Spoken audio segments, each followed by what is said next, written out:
নিঃশব্দ বিকেলে রোদে যখন একটা বুড়ো মানুষ একা বসে থাকে, আমরা কি কখনো ভেবে দেখি তারও একটা সময় ছিল?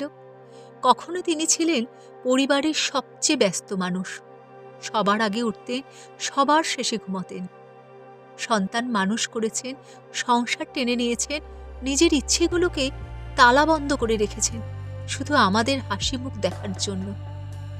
আজ যখন চুল সাদা হয়েছে, হাঁটার গতি ধীর হয়েছে, কথাবার্তায় একটু পুনরাবৃত্তি এসেছে, আমরা নীরবে দূরে সরে যাই। ভেবে দেখি তো, এটা কি ন্যায্য?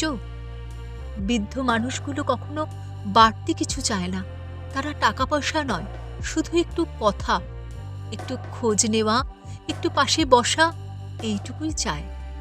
তাদের হাসিটা খুব সহজ, কিন্তু লুকোনো কষ্টটাও ততটাই গভীর।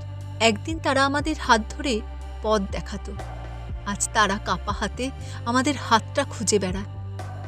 একদিন আমরা কাঁদলে তারা বুক পেতে দিয়েছিল, আজ তারা কাঁদলে আমরা বলি, এই বয়সে এত কেন ভাবছ?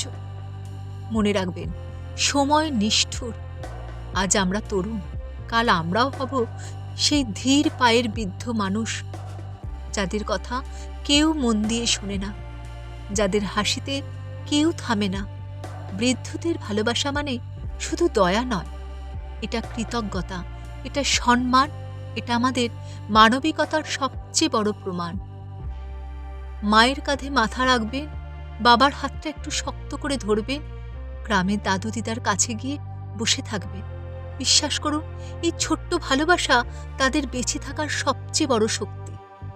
আর যদি পারেন, আজই একটা ফোন করুন, একটা কথা বলুন, একদিন সময় নিয়ে গিয়ে বসুন। কারণ হয়তো শিগগিরই তারা কেবল স্মৃতির মতো বেঁচে থাকবে। আর তখন বুঝবেন, যে ভালোবাসা দিতে পারতেন তা আর দেওয়া যাবে না। চলুন, প্রতিটি বৃদ্ধ মানুষের চোখে আমরা আবার জীবনের আলো জ্বালাই। কারণ যারা আমাদের বড় করেছে তাদের অবহেলা করা, এটাই সবচেয়ে বড় অন্যায়।